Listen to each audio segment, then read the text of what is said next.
سرورا شاہ کریما دستگیرا اشرفا.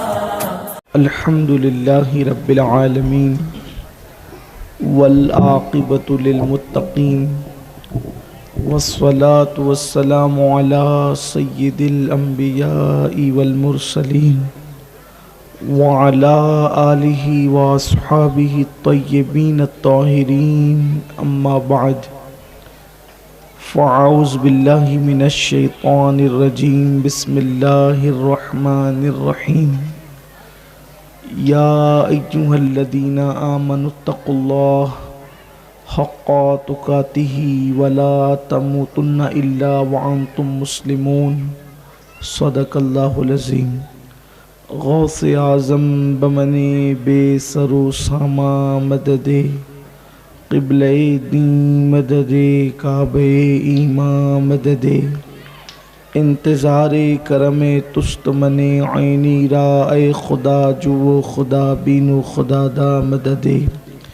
بگردہ بے بلا افتادہ کشتی ضعیفانو شکستہ را تو پشتی بحق کے خواجہ عثمان ہارون مدد کن یا معین الدین چشتی. مدد کن یا معین الدین چشتی. مدد کن یا معین الدین چشتی.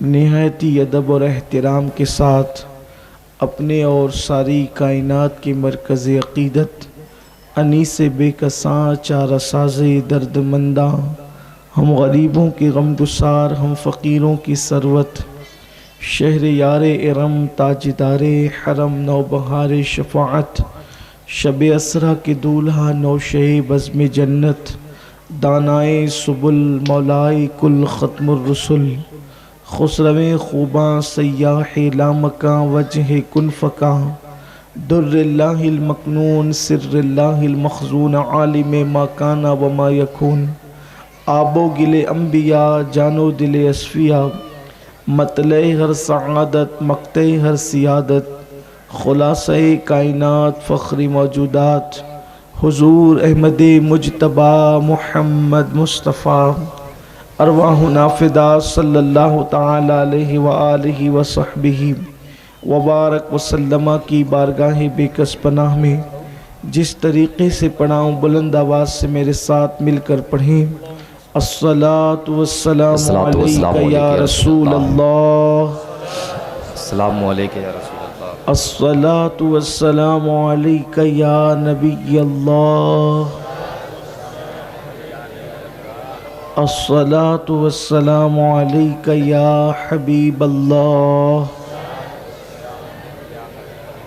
وعلی آلک و اصحابک یا نور اللہ صلی اللہ تعالی علیہ وسلم.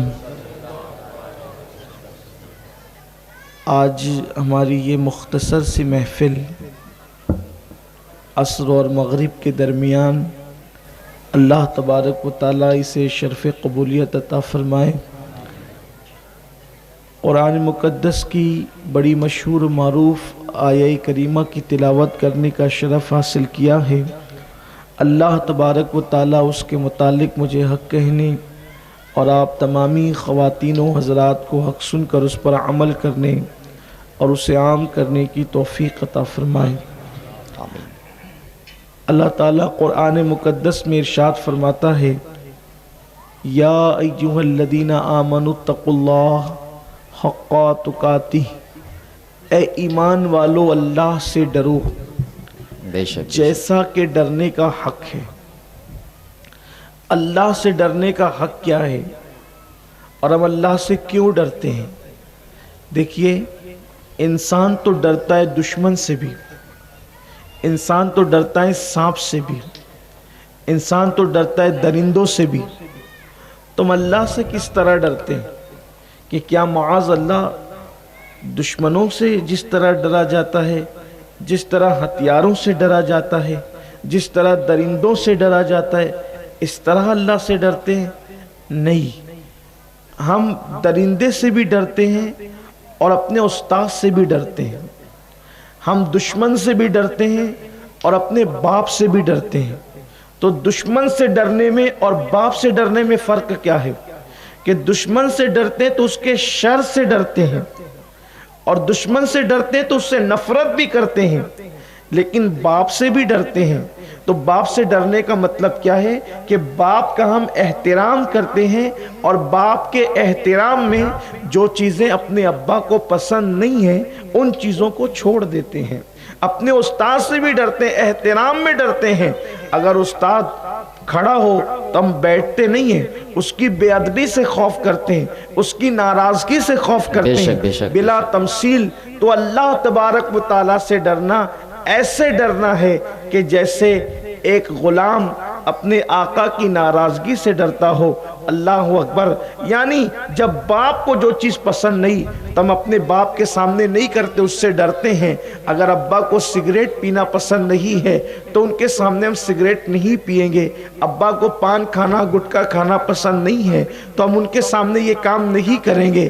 بلا تمثیل اللہ تبارک و تعالیٰ سے ڈرنے کا مطلب یہ ہے کہ اللہ کے احترام کے اندر، اللہ کی محبت کے اندر ان چیزوں کو چھوڑ دیا جائے جن چیزوں کو اللہ ناپسند کرتا ہے۔ اس کو کہتے ہیں اللہ سے ڈرنا، اور اس کو حجت الاسلام امام غزالی رحمت اللہ تعالی علیہ ارشاد فرماتے ہیں کہ یعنی تو اللہ کی ناراضگی سے ڈرتے ہوئے، اللہ کی ناراضگی اور اس کے غضب سے ڈرتے ہوئے ان گناہوں کو، ان چیزوں کو چھوڑ دے جن چیزوں سے تجھے اللہ نے منع فرمایا ہے۔ اس کو کہتے ہیں اللہ سے ڈرنا۔ اب آپ مجھے بتائیں میرے پیارے آقا صلی اللہ علیہ وآلہ وسلم کے پیارے دیوانوں، کیا واقعی ہم اللہ سے اس طرح سے ڈرتے ہیں؟ کیا ہمارے دلوں کے اندر اللہ کا یہ خوف موجود ہے، اللہ کی یہ خشیت موجود ہے؟ اللہ اکبر۔ یاد رکھیں گنہگار اللہ سے نہیں ڈرتے، بلکہ جو جتنا نیک اور پرہیزگار ہوتا ہے اتنا زیادہ وہ اللہ سے ڈرتا ہے۔ بے شک بے شک، سبحان اللہ سبحان اللہ۔ حضرت عائشہ صدیقہ رضی اللہ تعالی عنہا ارشاد فرماتی ہیں کہ جس وقت اللہ کے حبیب صلی اللہ علیہ وآلہ وسلم نماز پڑھا رہے ہوتے تھے تو آقا کریم صلی اللہ علیہ وآلہ وسلم کے دل کی دھڑکن کی آواز، حضور علیہ الصلوۃ والتسلیم جب نماز پڑھا رہے ہوتے یا نماز پڑھ رہے ہوتے تو اللہ کے حبیب علیہ السلام کے سینے سے ایسی آواز سنتے۔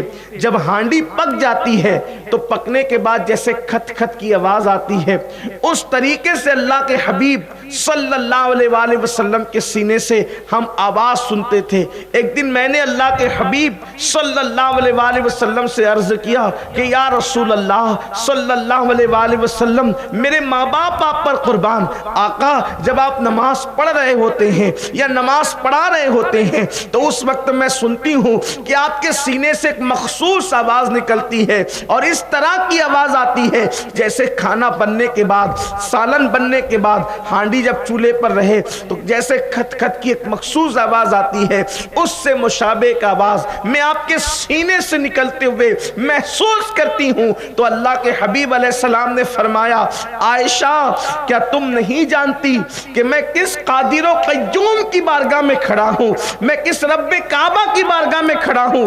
اللہ کے خوف اور اس کی خشیت کی وجہ سے میرے سینے سے آواز نکلتی ہے۔ آپ مجھے بتائیں میرے آقا صلی اللہ علیہ وآلہ وسلم کے دیوانوں، آج مسلم امہ جو ذلت اور رسوائی کے دلدل میں پھنستی چلی جا رہی ہے، پوری دنیا کے اندر جو ذلتوں کا ماحول ہے، جو تباہیوں کا ماحول ہے، جو بربادیوں کا ماحول ہے، اس کی سب سے بڑی وجہ یہ ہے کہ جو رب سے نہیں ڈرتا وہ دنیا کے اندر رسوا ہوتا ہے، وہ ذلیل ہوتا ہے، اور جو رب سے ڈرتا ہے وہ دنیا میں بھی عزت پاتا ہے اور وہ آخرت میں بھی عزت پاتا ہے۔ آج مسلم امہ اللہ سے اس طرح نہیں ڈرتی جیسے ڈرنے کا حق ہے، اسی لیے نت نئے انداز سے الگ الگ گناہوں کے اندر میری قوم مبتلا ہوتی جا رہی ہے۔ بہت سارے گناہ ہیں، بہت سارے جرائم ہیں، اللہ اکبر، جس میں ہم مبتلا ہیں۔ مثال کے طور پر آج مسلم امہ کے اندر جو ہے وہ کسی نہ کسی طور پر نشے کو جو ہے مسلم امہ اور مسلم بستیوں کے اندر نشے کو سستا کر کے اور آسان کر کے اور فیشن کے نام پر بالخصوص فلموں کے ذریعے سے، سیریلوں کے ذریعے سے نشے کو عام کیا جا رہا ہے۔ یاد رکھیے گا یہ نشہ جو ہے اللہ اکبر کسی قوم کو تلواریں، نیزے، بھالے اتنا تباہ اور برباد نہیں کرتے جتنا نشہ اور شباب انسان کو تباہ اور برباد کرتا ہے۔ یہ نشہ کرنے والوں سے متعلق اللہ کے حبیب صلی اللہ علیہ وآلہ وسلم ارشاد فرماتے ہیں، کتنی دردناک بات ہے۔ آپ لوگ تو نشہ نہیں کرتے ہیں، لیکن آپ کے ذریعے سے اس طبقے تک اللہ میری بات پہنچائے کہ کتنا دردناک معاملہ ہے، کتنی دردناک بات ہے کہ لوگ جو ہے وہ نشے کی طرف مائل ہوتے ہیں، اور اس کا انجام کیا ہے؟ اللہ کے حبیب غیب دا نبی صلی اللہ علیہ وآلہ وسلم فرماتے ہیں کہ قیامت کے دن جب نشہ کرنے والے اپنی قبروں سے اٹھیں گے تو ان کے گلے کے اندر وہ چیزیں لٹکی ہوگی جن سے وہ نشہ کرتے تھے۔ یوں سمجھ لے جیسے اگر وہ شراب سے نشہ کرتے تھے تو شراب کی بوتل ان کے گلے میں لٹکی ہوگی، اور جس چیز سے وہ شراب پیتے تھے، جیسے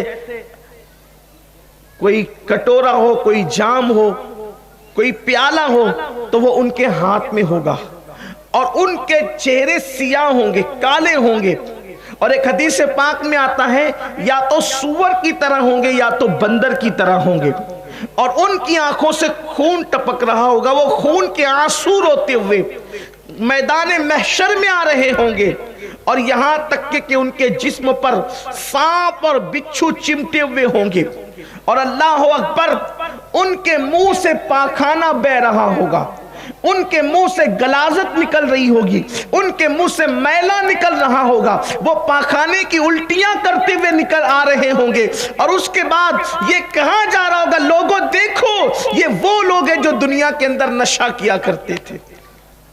آج ہمارے نوجوان نشے کو فیشن سمجھ کر اس کی طرف بڑھ رہے ہیں۔ دوسرا گناہ، جان بوجھ کر اللہ کے رسول صلی اللہ علیہ وآلہ وسلم کی سنتوں کو ترک کیا جا رہا ہے، اور سنتوں کو ترک کر کے اس کے مقابلے میں بدعت کو رواج دیا جا رہا ہے۔ بدعتیں ہمارے سماج کے اندر ہر دن جنم لے رہی ہے۔ بدعت کیا ہے؟ بدعت کسے کہتے ہیں؟ اس پر بہت باتیں کی جاتی ہے، لیکن ایک جملہ اگر علماء ہمارے یہاں موجود ہے تو میں اپنی اصلاح کے طور پر ان کو بتانا چاہتا ہوں، اگر وہ مجھ سے غلطی ہوگی تو میری اصلاح کریں گے۔ بدعت کی مختصر اور جامع تعریف یہ ہے کہ حضور اکرم صلی اللہ علیہ وآلہ وسلم کی کسی سنت کو ختم کرنے کے لیے، کسی سنت کو مٹانے کے لیے کوئی نیا کام سنت کے مقابلے میں ایجاد کیا جائے، اس کو کہتے ہیں بدعت۔ سنت کو ختم کرنے کے لیے سنت کے مقابلے میں کوئی نیا کام ایجاد ہو اس کو بدعت کہیں گے۔ ہر نیا کام بدعت نہیں ہوتا، جیسے سنت عقیدہ جو رکھنا سنت ہے اس کو مٹا کر کوئی نیا عقیدہ ایجاد کیا جائے یہ بدعت ہے۔ کوئی کام سنت ہے اس کو ختم کر کے کوئی نیا کام شروع کیا جائے اس کو بدعت کہیں گے، اور ہر وہ بدعت انسان کو جو ہے وہ جہنم کے اندر لے جائے گی۔ یہ مختصر اور جامع تعریف بدعت کی ہے کہ سنت کے مقابلے میں کوئی نیا کام شروع کرنا، اس کو بدعت کہتے ہیں۔ یہ گمراہی ہے، اور یہ گمراہی جہنم میں لے جانے والی ہے۔ اب آپ دیکھیں کتنی بدعات اور خرافات ایجاد ہو رہی ہے۔ مثال کے طور پر داڑھی رکھنا یہ سنت ہے، تواتر کے ساتھ یہ بات ثابت ہے کہ یہ سنت ہے۔ داڑھی مڈانا یہ بدعت ہے۔ افسوس کی بات یہ ہے لوگ میلاد کو بدعت کہہ کے اس کا رد تو کرتے ہیں، لیکن لوگ داڑھی مڈانے کو بدعت کہہ کے اس کا رد کیوں نہیں کرتے؟ اسی طریقے سے اللہ اکبر، لوگ انگوٹھا چومنے کو بدعت تو کہتے ہیں، لیکن لوگ گانا سننے کو بدعت کیوں نہیں کہتے؟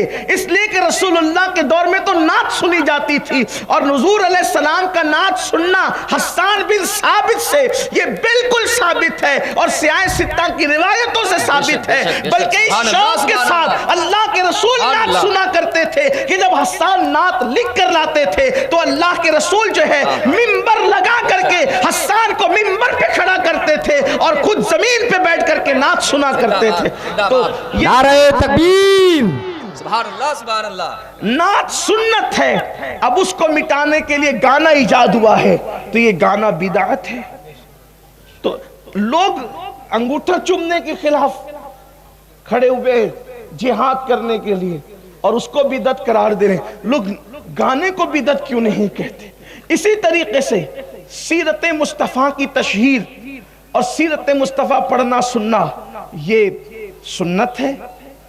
سنت کی تو 3 قسمیں بیان کی جاتی ہے، ہمارے علماء جانتے ہیں اس کو، لیکن سنت کے مقابلے میں یہ لوگوں نے معاذ اللہ جو فلموں کو ایجاد کیا اور حضور کی سیرت کو پرموٹ کرنے اور پیش کرنے کے مقابلے میں جو ہے ہیرو ہیروئن کی زندگیوں کو پرموٹ کیا جا رہا ہے، کیا یہ بدعت نہیں ہے؟ لوگ اس کے خلاف کیوں کھڑے نہیں ہوتے؟ اسی طریقے سے جو ہے وہ شادی کے موسم میں جو بہت سارے خرافات لوگوں نے، ڈی جے ہیں اور ناچنا ہے اور گانا ہے اور مشرکین کی جو رسومات ہیں وہ سب جو ہے وہ اپنے سماج کے اندر شامل کر لیا ہے، وہ بھی بدعت اور خرافات ہے. تو ہم نے کہیں نہ کہیں جو ہے خرافات کے ساتھ چیٹنگ کرنے کی کوشش کی ہے. اس پہ پردہ ڈالنے کے لیے جب بھی مقرر بدعت کا نام لیتا ہے تو اس کے چند عنوانات ہوتے ہیں: انگوٹھا چومنا، مزارات پر جانا، اسی طریقے سے جو ہے وہ حضور کا میلاد کرنا، حضور علیہ الصلوۃ والتسلیم کے نام کے جلسے کرنا، پورا گھوم پھر کر کے میٹر اسی پر آتا ہے. حالانکہ جسے لوگ بدعت کہتے ہیں وہ بدعت کے زمرے میں شامل ہی نہیں ہوتا. جیسے قبروں پر جانا بدعت کیسے ہو سکتا ہے جبکہ اللہ کے رسول علیہ السلام کی صریح حدیث پاک موجود ہے کہ میں نے تمہیں قبروں پر جانے سے پہلے منع کیا تھا لیکن اب میں تمہیں اس پر جانے کی اجازت دیتا ہوں، اس لیے کہ قبروں پر جانے سے تمہیں اپنی موت یاد آتی ہے، تمہیں اپنی آخرت یاد آتی ہے. صراحت کے ساتھ روایت موجود ہے. پھر اس کے بعد حضور اکرم صلی اللہ علیہ وآلہ وسلم کا سب سے پہلا سفر، حضور کی زندگی میں سب سے پہلا سفر 6 سال کی عمر میں ہوا، اور وہ 6 سال کی عمر میں جو پہلا سفر ہوا ہے وہ حضور اکرم صلی اللہ علیہ وسلم اپنی امی کے ساتھ اپنے والد بزرگوار کے مزار مقدس پر تشریف لے گئے تھے. حضور کی زندگی کا پہلا سفر اس لیے ہے. آپ سیرت ابن ہشام اٹھا کر کے دیکھیں، بعض سیرت نگاروں نے یہ بھی کہا کہ حضور کی امی جان مدینہ منورہ میں ان کے والد کے ننیال والوں سے حضور کو ملانے لے گئی تھی. آپ تھوڑا سا عقل سے کام لیجئے، والد کے ننیال والوں سے حضور کی والدہ، یہ حضور کے ننیال والے نہیں، حضور کے والد کے ننیال والے، اتنے دور کے رشتوں سے کبھی 6 سال کے بچوں کو بھی ملانے کے لیے لے جایا جاتا ہے. ابن ہشام کہتے ہیں کہ اللہ اکبر، حضور اکرم صلی اللہ علیہ وسلم کی والدہ 6 سال کی عمر میں حضور کو مکے سے مدینہ منورہ لے گئی جہاں حضور علیہ السلام کا مزار مبارک موجود تھا، حضور علیہ السلام کے والد کا مزار مبارک موجود تھا. اور ان کی امی نے کہا کہ بیٹا تم نے اپنے والد کو تو نہیں دیکھا، کم سے کم چل کے اپنے والد کی قبر دیکھ لو. اور انہوں نے البتہ حضور کے والد کے ننیال میں قیام کیا اور ان رشتہ داروں سے ملاقات بھی ظاہر سی بات ہے کہ جب وہاں گئے تو ہوئی. اور پھر وہاں پر قبر پر جانے کے بعد آپ بہت روئی اور واپسی میں جو ہے آپ کی طبیعت اسی صدمے سے علیل ہوئی اور مقام ابوا پر آپ کا وصال ہو گیا. یہ ایک تفصیل ہے پوری جس کو اہل علم جانتے ہیں. لیکن میں کسی دوسری طرف آنا چاہتا ہوں کہ میں یہ بتانا چاہتا ہوں کہ بدعات میں یا بدعات کے باب میں کہیں نہ کہیں لوگ مسلکی تعصب کا شکار ہو کر کے لوگ کسی اور طرف ٹرنے دے دیتے ہیں، حالانکہ ضرورت اس امر کی تھی کہ لوگوں نے سنت کو جو چھوڑ رکھا ہے، سنتوں کو جو چھوڑ رکھا ہے تو اس کی طرف لوگ آتے. اب بدعت کا انجام کیا ہے؟ میں نے بتایا داڑھی منڈانا بدعت ہے. حضور علیہ السلام نے جس طریقے سے شادی کرنے کا حکم دیا اس کے خلاف ہٹ کر کے آپ دیکھیں، میں شادی کے موقع پہ دیکھتا ہوں کہ جو بہت دیندار لوگ کہلاتے ہیں وہ بھی سنتوں کا لحاظ نہیں کرتے. جیسے مثال کے طور پر ایک رواج ہے لوگوں کے درمیان کہ جہیز، آپ کیا کیا ہے مجھے نہیں پتا لیکن ایک جنرل بات کہہ رہا ہوں، جہیز مانگتے ہیں، مطالبہ کرتے ہیں، نہیں ملتا ہے تو پوری زندگی تانا دیتے رہتے ہیں. یہ بھی لوگوں کا مزاج ہے. بلکہ ابھی گجرات میں حال ہی میں ایک بچی کی کلپ چل رہی ہے، رلا دینے والی کلپ ہے. مسلمانوں کو تو چلو بھر پانی میں ڈوب کر مر جانا چاہیے ایسے موقع پر کہ لوگ آج ہمیں بتا رہے ہیں کہ دیکھو یہ مسلمانوں کا حال ہے کہ جہیز کے مطالبے نے ایک بچی کی جان لے لی. اور وہ انتقال کر گئی. یہ تو ایک کلپ ہے جو وائرل ہوئی ہے. اس طرح کی کتنی بچیاں ہیں جو جہیز کے نام پر جو ہے اپنی جانوں کو قربان کر دیتی, جن کے گھر اجڑ جاتے ہیں, جن کی زندگیاں اجڑ جاتی, جن کی زندگیاں تباہ ہو جاتی ہیں. میری مائیں اور بہنیں اگر یہاں پر موجود ہیں تو میں اپنی گفتگو کو آگے بڑھانے سے پہلے اگر بات جہیز کی نکلے تو عرض کروں گا کہ لوگ یہاں دین کو جو ہے وہ معاذ اللہ گویا کہ یوز کرتے ہیں. جو چیز ان کو ہضم ہونی ہے ان کے مفاد کی ہے, اس وقت تو ان کو دین یاد آتا ہے. جیسے مثال کے طور پہ جب مہر مقرر کریں گے تو ان کو دین یاد آئے گا, انہیں حدیثیں یاد آئے گی کہ اللہ کے رسول علیہ السلام نے فرمایا سب سے زیادہ بابرکت نکاح وہ ہے کہ جس میں مہر کم مقرر کیا جائے. تو یہ تو آپ کو یاد رہا, لیکن آپ کو یہ کیوں یاد نہیں رہا کہ حضور علیہ السلام نے 11 شادیاں کی ہے, 11 نکاح فرمائے ہیں. 11 میں سے کسی ایک مقام پر بھی آپ کو پتہ چلتا ہے کہ اللہ کے رسول علیہ السلام نے کسی سے جہیز طلب فرمایا ہو, جہیز مانگا ہو جو تم مانگتے ہو؟ اللہ کے حبیب علیہ السلام نے تو اپنی زمین پر گرا ہوا کوڑا بھی جو جانوروں کو ڈرانے کے لیے اٹھا کر کے انہیں تنبیہ کی جاتی ہے یا جانوروں کو مارا جاتا ہے, اسے کوڑا کہتے ہیں. اللہ اکبر, وہ کوڑا بھی اگر زمین پہ گر گیا تو اللہ کے رسول نے کسی سے مانگا نہیں بلکہ خود سواری سے اتر کے اٹھایا ہے. حضور علیہ السلام کو گرا ہوا کوڑا مانگنا بھی پسند نہ تھا. اللہ کے حبیب علیہ السلام کے اندر شان غیرت یہ تھی, بلکہ یہاں تک فرماتے ہیں کہ اگر میرے جوتے کے تسمے ٹوٹ جائیں تو وہ بھی میں اپنے اللہ سے مانگتا ہوں, غیر اللہ سے اس کا سوال نہیں کرتا, وہ بھی میں اپنے اللہ سے مانگتا ہوں. حضور کی شان توحید کا یہ عالم تھا, اپنے اللہ سے محبت کا یہ عالم تھا. اور آج ہم جہیز کے نام پر, رسومات کے نام پر کیا کیا بھیک مانگتے ہیں اور کس طریقے سے بھیک کے دروازے مالداروں نے بھی کھول رکھے ہیں. یاد رکھنا اور اچھی طرح یاد رکھنا مسلمانوں, اور پھر اگر وہ جہیز نہ لائے تو اسے تانے دیے جاتے ہیں اور یہاں تک کہ طلاق کی نوبت آ جاتی ہے. معاذ اللہ کیفیت یہاں تک پہنچتی ہے کہ اس کی زندگی سے کھلواڑ کر کے اس کو طلاق دے دی جاتی ہے. زندگی سے کھلواڑ کر کے طلاق دے دی جاتی ہے اور ہم سمجھتے ہیں کہ چلو بھائی اسلام میں اجازت تو ہے نا طلاق کی. جن صورتوں میں اجازت ہے کیا یہ صورت اس میں آتی ہے کہ جہیز نہ ملنے پہ طلاق دے دو اور کسی کی زندگی سے کھیل لو؟ میری قوم کے وہ جوان جو اللہ کے نبی صلی اللہ علیہ وسلم کے نام پہ جان قربان کرنے کی باتیں کرتے ہیں, میری ان سے گزارش ہے کہ وہ سماج سے اس معاملے کے اندر بغاوت کریں. بغاوت نہیں ہوگی بلکہ یہ حقیقت ہوگی, سچائی اور صداقت ہوگی کہ نوجوان یہ فیصلہ کریں کہ میں نے شادی تو کرنا ہے لیکن شادی ایسی مثالی ہوگی کہ جس میں صرف دلہن آئے گی, دلہن کے ساتھ کوئی جہیز نہیں آئے گا. ہمیں یہ فیصلہ کرنا ہے, اس لیے کہ انقلاب جوانوں سے آتا ہے, تبدیلی جوانوں سے آتی ہے. یاد رکھیں اگر آپ نے ایسا کیا اور آپ نے کسی کی فکر کو دور کر دی, کسی غریب ماں باپ کی سوچ اور فکر کو, ان کے بوجھ کو دور کر دیا, تو یاد رکھنا مالدار جہیز دے گا تو اپنی طاقت کے مطابق دے گا, لیکن کسی غریب کی فکر کو تم دور کر دو گے تو جب اللہ تمہیں دے گا تو اللہ تمہیں اپنی شان کے مطابق عطا فرمائے گا. سبحان اللہ, سبحان اللہ. بندے کا دیا ہوا ختم ہو سکتا ہے, اللہ کا دیا ہوا کبھی ختم نہیں ہو سکتا. تو اللہ آپ کو اپنی شان کے مطابق عطا فرمائے گا. تو عرض یہ کر رہا تھا کہ لوگ زندگیوں سے کھیلتے ہیں, بیچ میں طلاق دے دیتے, بیچ میں جہیز کی وجہ سے, کسی اور چھوٹی چیز کی وجہ سے, اللہ اکبر, زندگی سے کھیل جاتے. کسی لڑکی کی کسی عورت کی زندگی سے کھیلنے کا کیا عذاب ہے یہ تو ابھی نہیں پڑھتا آپ کے سامنے. ایک حدیث صرف سن لے, دل پہ, ایمان والے دل پہ ہاتھ رکھ کر. کسی کی زندگی سے کھیلنا کتنا بڑا جرم ہے.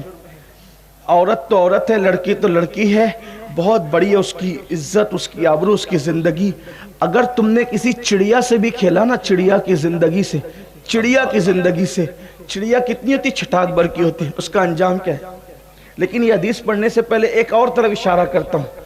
آج کل کچھ لڑکے لڑکیوں کی زندگی سے اس طرح بھی کھیلتے ہیں کہ اس سے ناجائز تعلقات قائم کر لیتے ہیں, شادی کا لالچ دے کر, زندگی بھر نبھانے کا لالچ دے کر, پھر زنا کر کے, بدکاری کر کے, اس کی آبرو سے کھیل کر پھر اسے چھوڑ دیتے ہیں.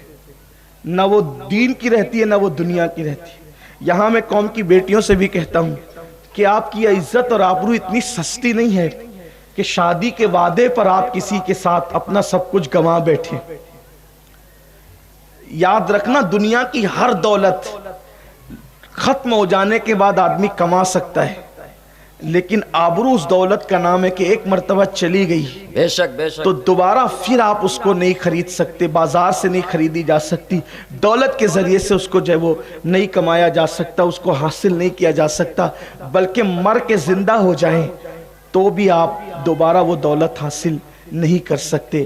اس لیے قوم کی بیٹیوں سے کہتا ہوں کہ غربت کی چکی میں پسنا، تو غربت سے خوف کھا کر کسی کی دولت پر للچا کر کبھی اپنی آبرو کا سودا مت کر دینا۔ جب کبھی تمہیں غربت اور فاقہ کشی اور تمہارے وجود پہ لگے ہوئے تمہارے وجود پر جو کپڑے ہیں اس پہ لگے ہوئے پیون جب تمہیں بے چین کرے تو تمہیں سیدہ فاطمۃ الزہرا کے لباس کے پیون کو یاد کر لینا چاہیے۔ آج کسی غریب سے غریب بلکہ فقیر کی بیٹی کے بدن پر بھی ایسا کپڑا نہیں ہوتا کہ جس پر کپڑے کے وجود پر اونٹ کے چمڑے کا پیون لگے، لیکن میرے نبی کی بیٹی سیدہ فاطمہ نے یہ مثال پیش کی ہے کہ ان کے کپڑے کے وجود پر، ان کے کپڑوں پر اونٹ کے چمڑے تک کا پیون لگا تھا، اونٹ کے چمڑے کا پیون۔ میں سمجھتا ہوں کسی غریب کی غریب کتنا بھی غریب ہو، کائنات کے سب سے مالدار کی بیٹی کے دوپٹے میں اگر اونٹ کے چمڑے کا پیون لگ سکتا ہے، میں اپنے نبی سے مالدار دنیا میں کسی کو نہیں سمجھتا، اس لیے کہ آج جسے بھی خیرات مل رہی ہے وہ سب میرے نبی کے در سے مل رہی ہے۔ سبحان اللہ، میرے امام اہل سنت کہتے ہیں آسماں خان، زمین خان، زمانہ مہمان، صاحب خانہ لقب کس کا ہے تیرا تیرا، اور واہ کیا جود و کرم ہے شہ بتہاں تیرا، نہیں سنتا ہی نہیں مانگنے والا تیرا، دھارے چلتے ہیں عطا کے وہ ہے قطرہ تیرا، تارے کھلتے ہیں سخا کے وہ ہے ذرہ تیرا، اور میں تو مالک ہی کہوں گا کہ ہو مالک کے حبیب، یعنی محبوب و محب میں نہیں میرا تیرا، میرا تیرا۔ سبحان اللہ سبحان اللہ، جس نے جنت بیچی بھی ہو اور جس نے جنت بانٹی بھی ہو۔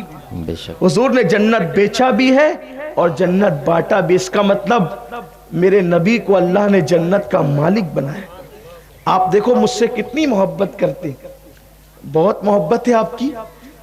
مائک بھی آپ نے لگا دیا، یہ مائک آپ نے مجھے استعمال کے لیے دیا، اگر میں اس کا بھی نیلام کرنے لگوں، سودا کرنے لگوں تو مائک والا بھیا مجھے پکڑ لے گا کہ حضرت آپ سے محبت بڑی ہے، لیکن آپ سے یہ امید نہیں تھی کہ آپ امانت میں خیانت، امین ہو کر آپ امانت میں خیانت کریں گے کہ میں یہ مائک استعمال کے لیے دیا ہے، بیچنے کے لیے نہیں دیا آپ کو۔ کب بیچ سکتا ہوں؟ جب مالک ہو جاؤں۔ اگر یہ دے دے کہ یہ آپ کا ہو گیا تو بیچ بھی سکتا ہوں، کسی کو ہبا بھی کر سکتا ہوں، لیکن جب تک یوز کے لیے ہو، ملکیت میری نہ ہو، نہ بیچ پاؤں گا نہ کسی کو دے پاؤں گا۔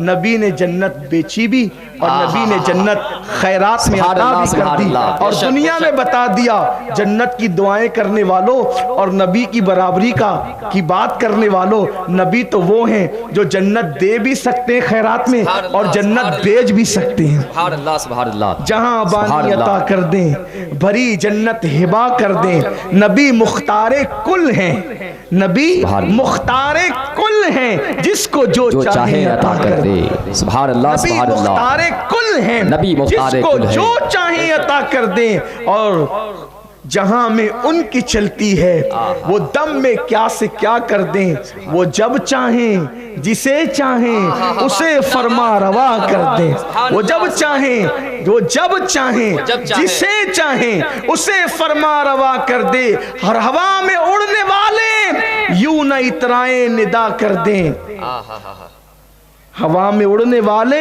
یوں نہ اترائیں ندا کر دیں، وہ جب چاہیں جسے چاہیں اسے فرما روا کر دے، اور جہاں میں ان کی چلتی ہے وہ دم میں کیا سے کیا کر دے، زمین کو آسماں کر دے، سریا کو سرا کر دے، زندہ باد زندہ زمین کو آسماں کر دے، سریا کو سرا کر دے۔ تو بات دور نکلتی ہے، میں یہ عرض کر رہا تھا کہ نوجوان لڑکے اس طرح سے لڑکیوں کے ساتھ ان کی زندگی کے ساتھ کھیل کے چھوڑ دیتے، یہ فلموں کا پیٹرن ہے کہ فلموں میں یہ چیزیں، سیریلوں میں یہ چیزیں دکھائی جاتی ہیں، ان کے لیے کوئی بات نہیں ہے۔ اور اب یہ بھی پلٹ کر کہہ دوں، اگر برا نہ مانے اللہ، جس تک بات پہنچا دے کہ اب لڑکیاں بھی ایسا کر رہی ہے، بعض لڑکیاں کہ وہ لڑکوں کے ساتھ ان کے جذبات کے ساتھ کھیل کر انہیں چھوڑ دیتی ہے۔ ایسا بھی ہو رہا ہے ہمارے ملک میں، دور کی بات نہیں، ہمارے ملک میں۔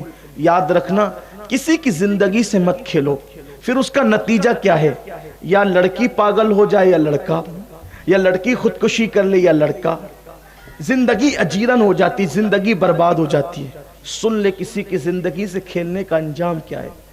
امام ابو اللیث سمرقندی رحمت اللہ علیہ لکھتے ہیں، حدیث پاک اس کا مفہوم بطور مفہوم عرض کر رہا ہوں، کہ کسی نے اگر اپنی زندگی میں کسی چڑیا سے کھیلا ہوگا، چڑیا چھٹاک بر سے زیادہ کی نہیں ہوتی، کسی نے چڑیا سے کھیلا ہوگا اور کھیلتے کھیلتے چڑیا مر گئی۔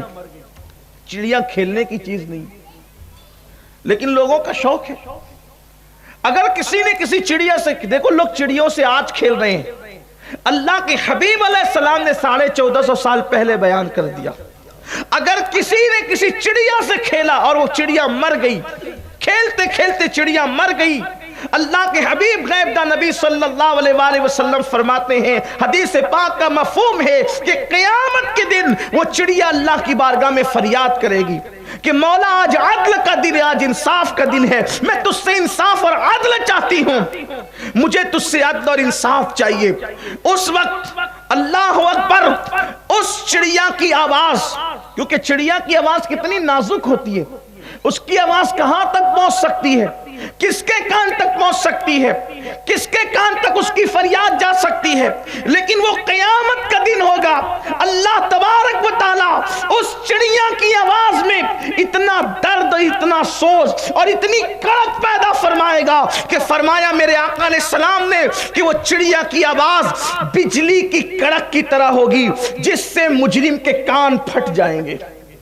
وہ چڑیا کی آواز اتنی بجلی کی کڑک کی طرح ہوگی، اس میں اتنی کڑک اللہ پیدا کر دے گا کہ مجرم کے کان پھٹ جائیں گے۔ اور جب چڑیا فریاد کرے گی میرے اللہ سے کہ مولا اس نے میری زندگی سے کھیل کے میری زندگی کو تباہ برباد کیا تھا، اپنے ہاتھوں سے مجھے مار ڈالا تھا، تو اس وقت اللہ کی طرف سے جواب ہوگا آج عدل کا دن ہے، آج انصاف کا دن ہے، میں سب کو انصاف دوں گا، حتیٰ کہ اگر سینگ والی بکری نے بغیر سینگ والی بکری کو مارا ہوگا تو میں اس ظالم سے بھی اس مظلوم کو بدلہ دلاؤں گا۔ یعنی آج بغیر سینگ والی بکری کو سینگ والی بکری سے بدلہ دلایا جائے گا۔ ایک پتھر نے دوسرے پتھر سے ٹکرا کر اگر اس کو خراش دی تھی تو وہ ٹکرانے والے پتھر سے اس ٹکرائے جانے والے پتھر کو بھی جو ہے صلہ دلایا جائے گا، بدلہ دلایا جائے گا۔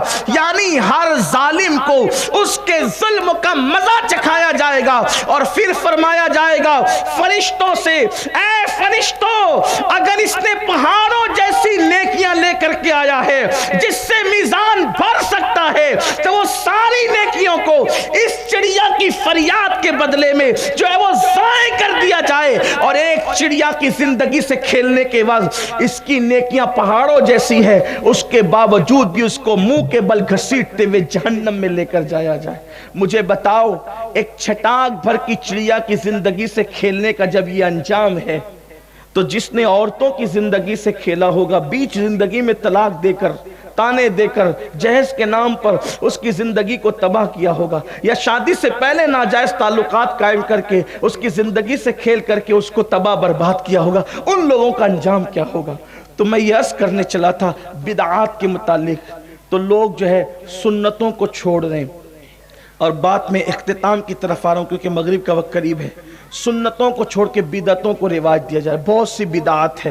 سلام کے مقابلے میں الگ الگ الفاظ، سلام ختم کر کے الگ الفاظ، یہ بھی بدعات میں سے ہے، کیونکہ اس سے سنت ختم ہوگی۔ جس سے سنت مٹے اور نیا کام ہو وہ بدعت ہے۔ سنت مت چھوڑو، سنت مت مٹاؤ، بلکہ یہ تو اتنی تاکیدی سنت ہے کہ حضور علیہ السلام نے فرمایا سلام کو عام کرو۔ سلام کو عام کرنے کا حکم ہے محبت بڑھانے کے لیے۔ اسی طریقے سے اور بھی چیزیں، تو بدعات بڑھ رہی ہے اور سنتوں کو چھوڑا جا رہا ہے۔ ایک بزرگ، ان کے پاس ایک کفن چور آیا اور اس نے کئی 100 لوگوں کے کفن چوری کیے، پھر وہ بزرگ کے پاس آ کے کہتا ہے کہ میں توبہ کرنا چاہتا ہوں. انہوں نے پوچھا کیوں توبہ کرنا چاہتا ہے؟ بلکہ یہ بھی بتایا گیا کہ اس نے توبہ کر لی، اس کے بعد بھی وہ اپنا منہ چھپائے رہتا تھا، منہ پہ اس کے کپڑا لگا رہتا تھا، نقاب میں رہتا تھا. کسی نے پوچھا تو کیوں نقاب میں؟ تو اس نے بتایا کہ میں کفن چرانے کے لیے گیا تو میں نے دیکھا کہ ایک عورت کا کفن جیسے میں نے نکالنا شروع کیا تو اس نے مجھے ایک تماچا مارا، زوردار تماچا، تو اس کا اثر ابھی بھی میرے چہرے پر ہے. پھر اس کے بعد اس نے ایک بزرگ کے ہاتھ پہ توبہ کر لی. جب توبہ کر لی تو اس بزرگ نے پوچھا کہ یہ بتا تو نے کتنوں کا کفن چرایا؟ اس نے کہا سینکڑوں کا. دھیان سے سننا یہ بات، بہت غور سے سننے والی. کتنوں کا کفن؟ اتنے 100 لوگوں کا کفن چرایا. پھر انہوں نے پوچھا کہ تو نے جتنوں کا کفن چرایا وہ سب مسلمان ہی تھے، کلمہ پڑھنے والے تھے، اہل قبلہ تھے؟ کہا ہاں بالکل اہل قبلہ تھے، سب مسلمان تھے. تو تب انہوں نے پوچھا یہ بتاؤ کہ کتنے لوگوں کا چہرہ مرنے کے بعد قبر میں قبلے کی طرف تھا اور کتنے لوگوں کا چہرہ قبلے سے پھرا ہوا تھا؟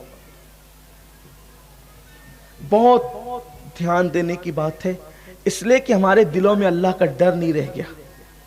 دنیا دنیا صرف دنیا، جھوٹ، مکر، دغا.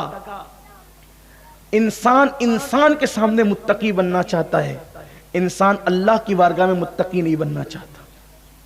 اگر انسان کو دیکھے تو انسان اگر انسان کو دیکھ رہا ہے تو انسان کھڑے ہو کے پانی نہیں پیتا انسان کے سامنے، اور اللہ دیکھ رہا ہے پھر بھی آدمی شیطان کا ننگا ناچ بن جاتا ہے. آپ سچ کہنا، اپنے ایمان والے دلوں پہ ہاتھ رکھ کر میں سب سے کہتا ہوں، کون کیا ہے مجھے نہیں پتا، لیکن میری فریاد سب سے ہے. میں صرف آپ کو نہیں بلکہ اپنے آپ کو بھی مخاطب کر کے کہہ رہا ہوں، مجھے بتائیں کیا ہم لوگوں سے ڈر کر کے جتنا محتاط ہیں، کیا ہم اللہ سے ڈر کر بھی اتنا محتاط ہیں؟ اگر CCTV کیمرے لگے ہوں اور ہم گٹکا کھا رہے ہوں تو ہم وہ تھوک نگل جاتے ہیں، تھوکتے نہیں ہیں. CCTV کیمرہ لگا ہے، اگر میں تھوک دوں گا کیمرے میں آ جائے گا. اپنے جیسے انسانوں کے کیمرے میں آ گیا تو تم تھوکتے تک نہیں. اور اللہ دیکھ رہا ہے، اور وہ دیکھ ہی رہا ہے. ان اللہ کان علیکم رقیبا، اللہ تم پر کڑی نگرانی کر رہا ہے. ہوا معکم اینما کنتم، تم جہاں کہیں ہو اللہ تمہارے ساتھ ہے. تم سب کی نگاہ سے چھپ سکتے ہو، اپنے رب کی نگاہ سے نہیں چھپ سکتے. لوگوں کے سامنے تھوکنے کا ڈر ہے اور اللہ کے سامنے زنا کے اڈے. اللہ دیکھ رہا ہے اور شراب کے اڈے، اللہ دیکھ رہا ہے اور گندی فلمیں، اللہ دیکھ رہا ہے اور بدکاریاں، اللہ دیکھ رہا ہے اور زناکاریاں، اللہ دیکھ رہا ہے مسجدوں کی ویرانیاں، اللہ دیکھ رہا ہے جھوٹ، مکر، دغا، دھوکہ دہی، حرام لقمے. سوچے تو صحیح، ہمیں جنت انسانوں سے نہیں لینی، انسان نے دینا کیا ہے؟ جس اللہ نے سزا دینا ہے، اس اللہ نے جزا دینا ہے، اس اللہ سے ہمیں کوئی خوف نہیں، اس اللہ سے ہمیں کوئی ڈر نہیں. یاد رکھنا، مخلوق سے ڈر کر اور خالق سے نڈر ہو کر کوئی متقی نہیں ہو سکتا. وہ مکار اور ملحد تو ہو سکتا ہے لیکن وہ متقی نہیں ہو سکتا، اس لیے کہ اصل ڈرنے والے وہ لوگ ہیں جو اللہ سے ڈرتے ہیں اور صرف اللہ سے ڈرتے. ہمیں حکم اللہ سے ڈرے اور صرف اللہ سے ڈرے. جو رب سے ڈرتا ہے پھر وہ کسی سے نہیں ڈرتا. اس بزرگ نے جس نے توبہ کروائی پوچھا کہ بتا، تو نے سینکڑوں لوگوں کے کفن چرائے اور تو نے سینکڑوں لوگوں کو ننگا کیا قبر میں، وہ سب کے سب مسلمان تھے نا، کلمہ پڑھنے والے تھے. کتنوں کے چہرے قبلے کی طرف تھے اور کتنوں کے چہرے قبلے سے پھرے ہوئے تھے. اس نے روتے ہوئے کہا حضور میں نے اگر 100 قبریں کھولی تو 100 میں سے 99 چہرے قبلے سے پھرے ہوئے تھے، ایک چہرہ قبلے کی طرف تھا. 100 میں سے صرف ایک مسلمان کا چہرہ، 100 میں سے صرف ایک مسلمان کا چہرہ قبلے کی طرف تھا. مفت میں جنت حاصل کرنے کا خواب دیکھنے والی میری قوم، مسجدوں کو ویران کر کے جنت میں جانے کا خواب دیکھنے والی میری قوم، ہزاروں ہزار گناہ کر کے رسول اللہ کا دل دکھا کر، مالک جنت کا دل دکھا کر جنت میں جانے کا خواب دیکھنے والی قوم، مجھے تو ڈر لگتا ہے کہ وہ قوم کا کیا ہوگا۔ میرے نبی نے فرمایا صلی اللہ علیہ وآلہ وسلم، جو ماں کا دل دکھائے، ماں کا دل دکھائے، مرتے وقت اس کی زبان پہ کلمہ نہیں آتا۔ جو ماں کا دل دکھائے، مرتے وقت اس کی زبان پہ کلمہ نہیں آتا۔ جو رسول پاک کا دل ایک ایک دن میں کئی کئی مرتبہ دکھائے، ان لوگوں کے منہ پر مرتے وقت کلمہ کیسے آئے گا؟ ان کی زبانوں پہ کلمہ کیسے آئے گا؟ اللہ رحم کرے تو رحم کرے، اس کا رحم اور کرم ہوگا، لیکن اگر وہ عدل کرے تو انجام کیا ہے؟ آپ غور فرمائے، ذرا سوچیں، کتنی غفلت ہے، کتنی غفلت ہے۔ اللہ اکبر۔ کوئی 500 روپے کی مزدوری پہ ہمیں مزدور رکھ لے تو اس سیٹ کے لیے ہم کتنی وفا کرتے ہیں۔ جس اللہ نے ساری نعمتیں عطا کی ہے، اس اللہ کے ساتھ ہماری وفا کیا ہے؟ اس اللہ کے ساتھ ہمارا انداز کیا ہے؟ سب کی قدر کی ہے، قدر نہیں کی تو اپنے اللہ کی قدر نہیں کی۔ تم نے اللہ کی قدر نہیں کی جیسا کہ قدر کرنے کا حق تھا۔ اس کفن چور نے جو بعد میں تائب ہو گیا، توبہ کر لی، وہ کہتا ہے کہ حضور 100 میں سے 99 لوگ کے چہرے قبلے کی سے پھرے ہوتے تھے، ایک کا چہرہ قبلے کی طرف ہوتا تھا۔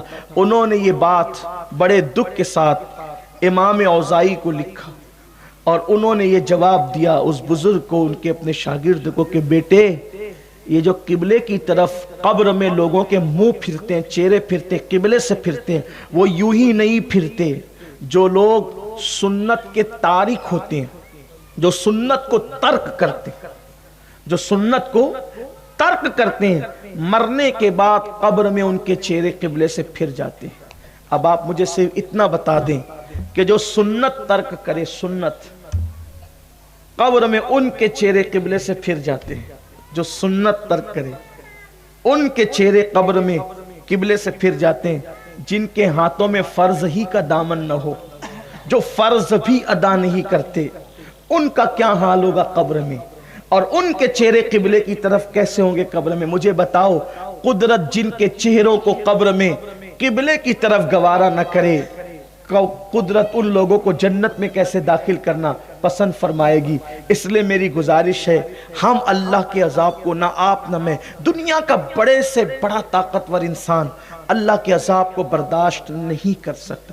کوئی ایسا پیدا ہی نہیں ہوا کسی ماں کی کوکھ سے جو اللہ کے عذاب کو اٹھانے اور برداشت کرنے کی طاقت رکھے۔ یاد رکھنا، کسی مضبوط سے مضبوط پہاڑ کے اندر بھی اتنی طاقت نہیں ہے کہ وہ میرے اللہ کے عذاب کو برداشت کر سکے۔ اگر ایک انسان کے ایک گناہ کی سزا اگر اللہ تمام پہاڑوں پر ڈال دے، ایک انسان کے ایک گناہ کی سزا اگر تمام پہاڑوں پہ ڈال دے تو تمام پہاڑ پگھل جائیں، تمام پہاڑ مل کر بھی ایک انسان کے ایک گناہ کی سزا جو اللہ اس کو دینا چاہتا ہے، میرے اللہ کی اس سزا کو تمام پہاڑ بھی مل کر کے ایک گناہ کی سزا برداشت نہیں کر سکتے۔ آپ بتاؤ، یہ نازک سا وجود جو مچھر اور مکھی کے ڈنک کو برداشت نہیں کر سکتا، میرے عزیز بھائیوں اور میری عفت ماں بہنوں، بتاؤ کہ ہم اللہ رب العزت کا وہ عذاب جو ایک گناہ کی وجہ سے نہیں بلکہ ہزاروں گناہ کی وجہ سے ہزاروں قسم کے عذابات ہوں گے، ہم اس کو کیسے برداشت کر سکیں گے؟ اور برداشت کرنے کی طاقت کہاں سے لائیں گے؟ ہم اپنے آپ پر رحم تو کریں، ہم اپنے حال پر رحم تو کریں۔ گرمی کا موسم شروع ہونے والا ہے، مئی کی گرمی ہوگی، لوگ ہائے ہائے کرنے لگیں گے۔ سوچو، جب سورج کی تپش کو ہم اپنے گھر میں بیٹھ کے برداشت نہیں کر سکتے تو جہنم کے گڑھے کے اندر جا کر کے، معاذ اللہ، اللہ نہ کرے اللہ کسی کے ساتھ یہ معاملہ فرمائے، جہنم کے گڑھے میں اگر کسی کو ڈال دیا جائے تو وہ جہنم کی وہ آگ جو 3000 سال تک کے بھڑکائی گئی ہے، نہ اس میں روشنی ہے نہ اس میں اجالا ہے، بلکہ اس کے اندر ایسی تمازت ہے کہ بدبو ہی بدبو ہے، اندھیرا ہی اندھیرا ہے، تاریکی ہی تاریکی ہے۔ ہم کیسے برداشت کریں گے؟ کس طرح برداشت کریں گے؟ میرے آقا صلی اللہ علیہ وسلم کے دیوانوں، یہ دنیا میں ہم پہلی اور آخری مرتبہ آئے ہیں، اس کے بعد مرنے کے بعد دوبارہ پھر ہم دنیا میں کبھی نہیں آئیں گے۔ اس سے پہلے، پیدا ہونے سے پہلے ہم دنیا میں کبھی نہیں آئے تھے، ہمیں پہلی اور آخری بار بھیجا گیا ہے۔ اور کیوں بھیجا گیا ہے؟ ایک جملے میں اس کو بتانا چاہتا ہوں، وقت مختصر سے مختصر ہوا چاہتا ہے، لیکن ایک جملے بتانا چاہتا ہوں، دل کے کانوں سے سننا۔ ہم اس دنیا میں پہلی اور آخری بار کیوں آئے ہیں؟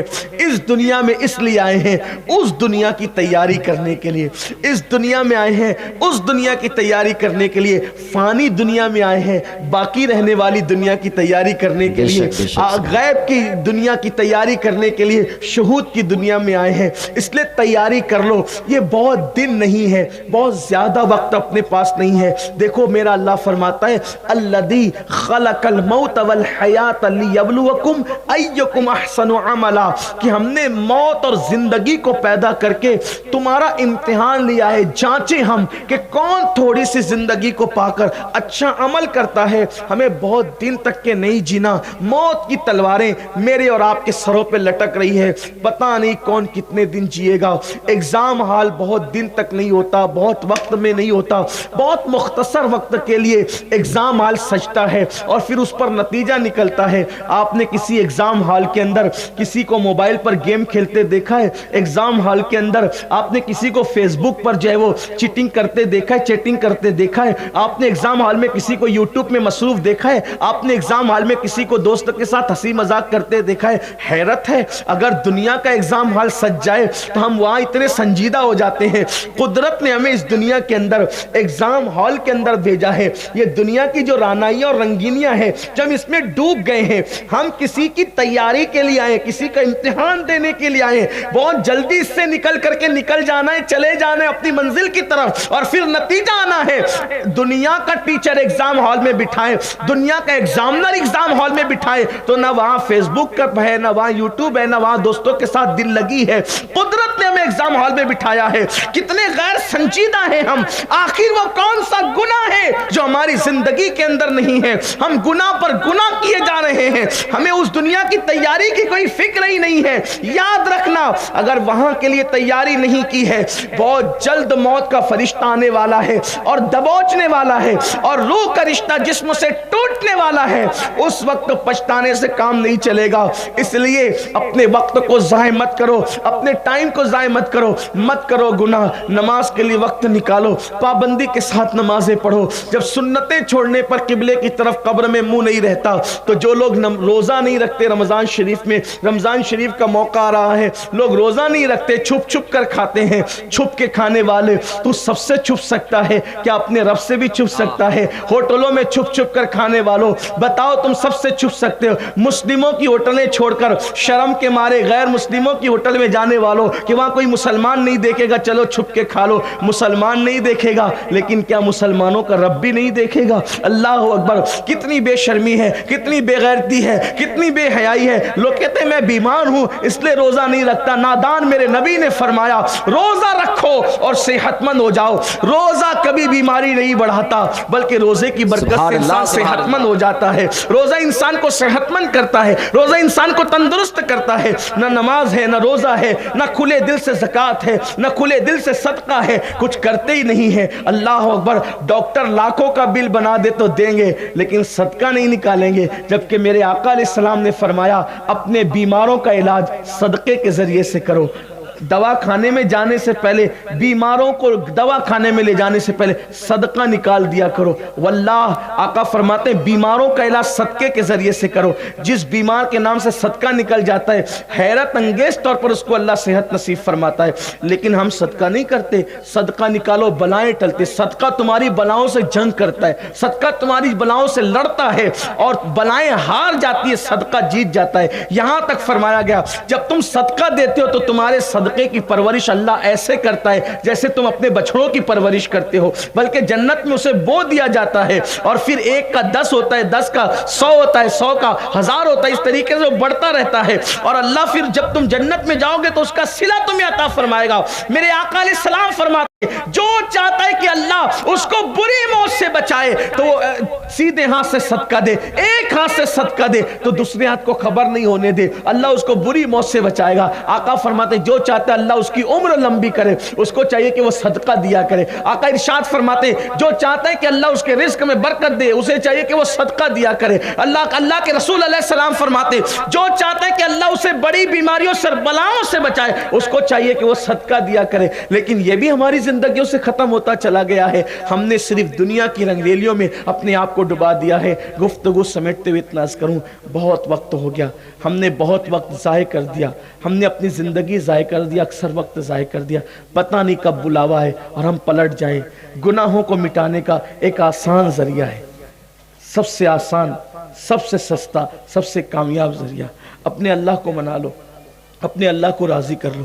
اور یاد رکھنا, سب کو منانا مشکل ہے, سب کو منانا مشکل ہے. سب سے آسان اگر کسی کو منانا ہے تو رب کو منانا ہے. سبحان اللہ سبحان اللہ سبحان اللہ. رب سے زیادہ سبحان اللہ منانا, سبحان اللہ. رب سے زیادہ کسی کو منانا آسان ہی, سب سے آسان اللہ کو منانا ہے. ندامت کے 2 آنسو دل کی گہرائیوں کے ساتھ تنہائی میں اس کی بارگاہ میں پیش کر, یا تنہائی کی بھی قید نہیں, جہاں ہو وہیں گناہوں کا احساس اور ندامت اس کی بارگاہ میں پیش کر دو, وہ معاف کر دے گا. اس لیے کہ وہ ہم سے پیار بہت کرتا ہے. 70 ماؤں کا پیار اتنا نہیں ہے جتنا میرے اللہ کا پیار اپنے بندوں کے ساتھ ہے, بلکہ کروڑوں ماؤں کا پیار اتنا نہیں ہے جتنا میرے اللہ کا پیار اپنے بندوں کے ساتھ ہے. بس بندے اس کی طرف آئیں قربان. میرا اللہ کہتا ہے میرا بندہ اگر میری طرف چل کر آتا ہے, کیا پیاری بات کی, اس کی تو ہر بات ہی پیاری ہے, لیکن اظہار محبت تو دیکھیں. جب میرا بندہ میری طرف چل کر آتا ہے تو میری رحمتیں اس کی طرف دوڑ کر جاتی ہے. رات کے آخری پہر میں, رات کے آخری حصے میں گناہ کرنے والوں پریشان ہونے کی ضرورت نہیں. میرے اللہ کا اعلان ہے سبقت رحمتی علی غضبی, کہ میری رحمت میرے غضب پہ سبقت لے گئی ہے. میرے اللہ کا اعلان ہے گناہ سے توبہ کرنے والا ایسا ہے جیسے اس نے گناہ کیا ہی نہیں ہے. میرے اللہ کا اعلان ہے کہ جب تک میرے بندے توبہ کرتے رہیں گے میں ان کو معاف کرتا رہوں گا. بے شک سبحان اللہ سبحان اللہ. زندہ باد. جب تک توبہ کرتے رہیں گے, جب تک توبہ کرتے رہیں گے تب تک معاف کرتا رہوں گا. بلکہ کسی نے پوچھا آقا اگر کوئی بندہ توبہ کرے پھر گناہ کرے, توبہ کرے تو اس میں شرط یہ لگائی کہ توبہ کرے اس نیت سے کہ اب کبھی گناہ نہیں کروں گا, پکا ارادہ کیا نہیں کروں, اور اگر ہو گیا پھر توبہ کا چانس ہے. پھر اس نیت سے توبہ کی کہ کبھی گناہ نہیں کروں گا, پھر ہو گیا پھر توبہ کا چانس ہے. یہ چانس کب تک ہے؟ روح نکلنے سے پہلے تک. لیکن دوسرے لوگوں کو چانس نہیں ہے جو اس نیت سے توبہ کرتے ہیں کہ پھر گناہ کروں گا, اس نیت سے توبہ کرتے ہیں پھر گناہ کروں گا پھر کروں گا. اللہ فرماتا ہے میرے ساتھ مذاق نہیں کر جا, ان سے ناراض ہے. اللہ فرماتا ہے میرے ساتھ مذاق کرتے ہیں جو ایسا کرتے ہیں. اس نیت سے توبہ کی کہ نہیں کروں گا اور پھر ہو جائے, یہ تو تقاضۂ بشریت ہے, یہ تو تقاضۂ بشریت ہے. پھر ہو گیا پھر توبہ کا راستہ ہے, وہ مرتے دم تک کرتا رہے, اللہ اسے معاف کرے گا. آئیے ہم سب بھی, کیونکہ آقا علیہ السلام فرماتے جب رات کا آخری پہر آتا ہے تو اللہ اپنی رحمت کی چادر پھیلا کے کہتا ہے گنہگارو صبح سے پہلے توبہ کر لو تاکہ میں تمہیں معاف کر دوں. اور جب دن کا آخری پہر آتا ہے, غروب کا وقت ہوتا ہے, شاید وہی وقت ہو رہا ہے, پھر میرا اللہ چادر رحمت پھیلا کر کہتا ہے دن کے گنہگارو اس سے پہلے کہ سورج غروب ہو جائے, شام ہو جائے, میری بارگاہ میں توبہ کر لو, میں تمہیں معاف کر دوں.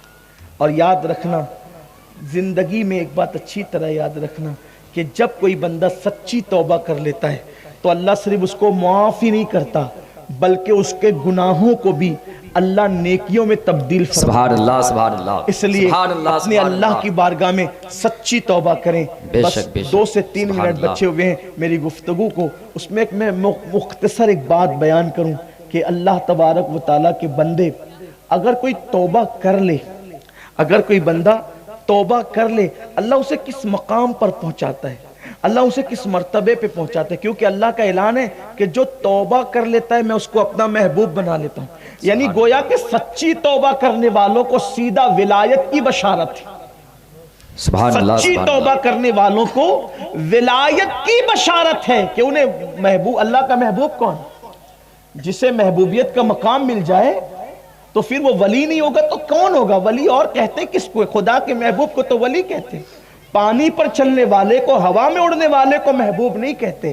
محبوب تو وہ ہیں جس سے اللہ محبت کرے, جسے اللہ اپنا قرب خاص عطا فرمائے. بہت لوگ ایسے ہیں کہ زندگی میں ان سے بہت کچھ ہوا لیکن پھر انہوں نے توبہ کر لی تو اللہ تعالیٰ نے انہیں بہت مرتبے دیے, بڑی شانیں دی. ایک واقعہ لکھا گیا ہے کتابوں کے اندر. ایک جوان تھا بغداد میں, ابتدائی عمر تھی, اور اس عمر کے اندر اس جوان کا حال یہ ہو گیا کہ ایک لڑکی سے آنکھیں چار ہو گئی. اس نے اس جوان کو کہا, اس جوان نے اس لڑکی سے کہا میں تم سے ملنا چاہتا ہوں. لڑکی پاک دامن تھی, پاک باز تھی. اس نے کہا کہ رات کو ملیں, رات کو آنا.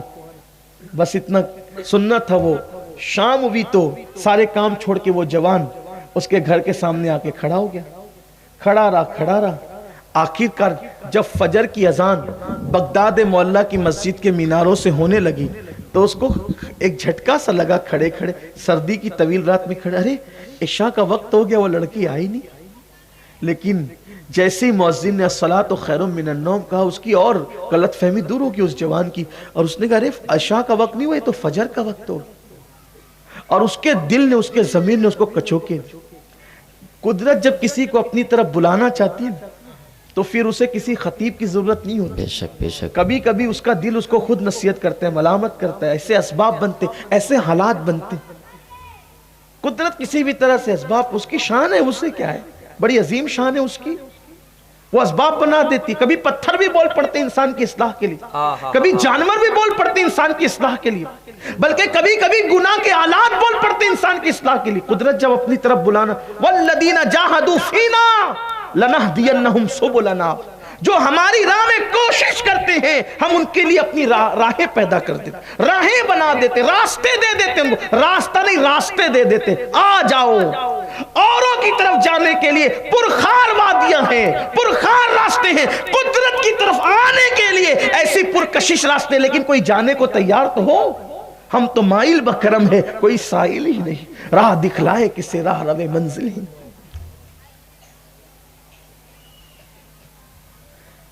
اس جوان کی زمین نے اس کو کچوکے دیے. تو نے کیا کیا؟ پوری رات, سردی کی طویل رات میں ایک لڑکی کی محبت میں کھڑا رہا. نادان, اگر اس لڑکی کی بجائے تو اپنے اللہ کی محبت میں کھڑا رہتا, اللہ تجھے مرتبے کیا عطا کرتا, اللہ تجھے شان کیا عطا کرتا. بس کہا کہ جھوٹی ہے لوگوں کی محبت, میرے اللہ کی محبت سچی ہے.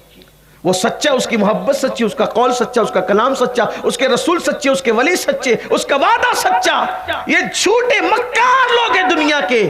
چلو دنیا کے لوگوں سے محبت کی طرف سے ہجرت کرتے اللہ کی محبت کی طرف. اور وہ جوان سیدھا مسجد گیا, اور فجر کی اذان ہو چکی تھی. بہت رویا, بہت نادم ہوا, بہت شرمندہ ہوا. مولا تیرا بھاگا ہوا غلام تجھ سے دور چلا گیا تھا, اب وہ پھر تیرے قریب آنا چاہتا ہے, معاف کر دے. روتا رہا. فجر پڑی, اشراق پڑی, چاشت پڑی, سورج بلند ہوا, گھر کی طرف نکلا تو کیا دیکھا منظر کہ اس کے سر پہ بادل سایہ کر رہا ہے. اللہ, اس کے سر پہ بادل سایہ کر رہے. ایک بڑے میاں بزرگ بوڑھے اس کے ساتھ چل رہے تھے. اس جوان سے کہا, جوان تو کتنا با کرامت ہے کہ تیرے سر پہ بادل سایہ کرتا ہے. جوان نے کہا, بابا آج ہماری رات کیسی گزری ہم جانتے ہیں, ہم کیا مبارک اور ہم کیا برکت والے ہوئے, اور ہمارے سر پہ کیا بادل, بادل تو آپ کے سر پہ ہے. لیکن قدرت کی شان, جب دونوں کے راستے جدا ہونے لگے تو بوڑھے کے سر پہ بادل نہیں بلکہ اس جوان کے سر پہ بادل. کیونکہ جب جوان توبہ کرتا ہے تو 40 دن تک آسمان میں نور کی قندیل جلائی جاتی ہے. فرشتے ایک دوسرے سے کہتے ہیں جوان نے توبہ کی, اس خوشی میں قندیلیں جل گئی. جوان کی توبہ اور جوانی کی توبہ اللہ کو بہت پسند ہے. بڑھاپے میں تو سبھی پلٹتے ہیں, اصل پلٹنا تو جوانی کی طرف ہے. میں بوڑھوں کو مایوس کرنے یا ان کی گستاخی کرنے نہیں آیا, لیکن ایک جملہ کہنے ضرور آیا ہوں. میرے بوڑھوں کو نہیں, جوانوں کو کہنے آیا ہوں. بوڑھوں کی گستاخی نہیں, معاف کرنا جوانوں کو. اگر یہ سمجھتے ہو نا جب بوڑھا ہو جاؤں گا تب مسجد کا کونا پکڑوں گا, تب دیندار ہو جاؤں گا, تو ایک بات کہتا ہوں یار, بوڑھا بیل تو قربانی میں بھی نہیں چلتا. اگر آپ یہ سوچتے ہیں نہ چلنے کے قابل ہوں گے نہ بولنے کے قابل ہوں گے, ہاتھ پیر تھر تھرا رہے ہوں گے, پوتے بھی منہ نہیں لگاتے ہوں گے, تب اللہ کے گھر میں آئیں گے تو بولو قربانی میں بھی یہی تو ہے نا کہ آپ کے خیر آباد میں کہیں ایسا ہے کہ جو بوڑھا بیل چلنے کے قابل نہ ہو اس کو بھی لٹا دیتے نہیں ہے نا ایسا.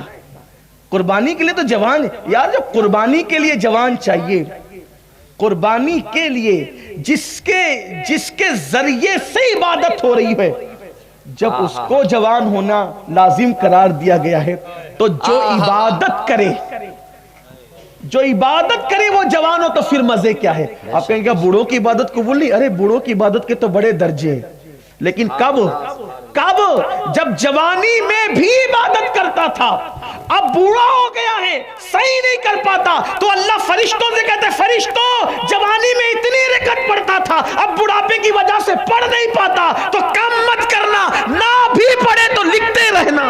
زندہ باد زندہ باد زندہ باد زندہ باد زندہ باد زندہ باد. سبحان اللہ سبحان اللہ. جو اسلام میں بوڑھا ہو جائے, جو اسلام میں بوڑھا ہو جائے, اللہ اس کی دعا رد کرنے سے حیا فرماتا ہے. تو بوڑھوں کی کوئی انسلٹ نہیں ہے, لیکن اگر یہ سوچتے ہو کہ بڑھاپے میں آئیں گے, غلط فہمی ہے. اور پہلی بات, بڑھاپا آئے گا بھی یہ ضروری نہیں ہے, جوانی میں مر گئے تو کیا ہوگا. ہزاروں جوان چلے گئے کورونا میں جنہیں خود کے پیسوں کا کفن بھی نصیب نہیں ہوا. قیامت سے پہلے قیامت صغری ہمیں بیدار کر گئی, ہوشیار ہو جاؤ, بیدار ہو جاؤ, اب تو ہوش کے ناخن لو. تو وہ جوان نے کہا ہماری رات کیسے گزری ہمیں پتہ ہے, لیکن جب راستے جدا ہوئے تو سر پہ بادل سایہ کر رہا تھا. بالآخر بوڑھے نے کہا کہ دیکھ تیرے سر پہ بادل ہے جوان, آنکھ میں آنسو تھے. اللہ سے کہا اللہ تجھ سے دور تھا, تو نے پردے ڈالے, توبہ کر کے قریب کیا گیا, تو نے اتنی عزت بڑھائی, اب پوری زندگی تیری راہ میں گزار دوں گا, پوری زندگی تیری راہ میں گزار دوں گا, اور تیرا در چھوڑ کے کہیں نہیں جاؤں گا. پکا ارادہ کیا. تو سوچا کہ جب زندگی اللہ کی راہ میں گزارنا ہے تو کچھ پڑھنا لکھنا بھی پڑے گا. پڑھنے لکھنے کے لیے استاد ڈھونڈنے نکلے, تو امام اعظم ابو حنیفہ جیسا استاد ملا. سبحان اللہ سبحان اور اللہ. جب پڑھا تو اتنا پڑھا کہ امام بخاری کے دادا استاد بن گئے. پڑھا تو اتنا پڑھا کہ محدثین کہتے ہیں امیر المومنین فی الحدیث, فقہاء کہتے ہیں امام الفقہاء, صوفیہ کہتے ہیں شیخ المشائخ, مشائخ جو ہے وہ انہیں شیخ المشائخ کہیں, فقہاء امام الفقہاء کہیں, محدثین امیر المومنین فی الحدیث کہیں. اور وہ جوان اتنا پاک باز بنا, اتنا پاک باز بنا کہ امام اعظم جیسا جس نے 100 مرتبہ اللہ کو خواب میں دیکھا, وہ نعمان بن ثابت کہتے ہیں کہ جب قیامت کے دن اللہ مجھ سے پوچھے گا تو میرے لیے کیا لایا ہے, تو میں اسی جوان کو پیش کر دوں گا, اسی کو دنیا حضرت عبداللہ ابن مبارک کے نام زندہ باد زندہ باد جس کی زندگی میں انقلاب آیا. تو اتنا انقلاب, اتنی عظیم ہے. میری قوم کے جوانوں آؤ ہم بھی سچی توبہ کریں اور اپنی زندگی میں انقلاب پیدا کریں. ہم سب مل کر توبہ کریں اپنے تمام گناہوں سے. میں آپ کو پڑھاتا ہوں, آپ پڑھیں, اس کے بعد مغرب کی اذان ہوگی انشاءاللہ. پڑھیے استغفر اللہ, استغفر اللہ. دل سے پڑھیں, آئندہ پھر کبھی گناہ نہ کریں گے, اس ارادے سے پڑھیں استغفر اللہ, استغفر اللہ ربی من کلی ذنب واتوب الیہ, لا الہ الا اللہ محمد الرسول اللہ. اللہ ہم سب کو توفیق عطا فرمائے. وما علینا الا البلاغ.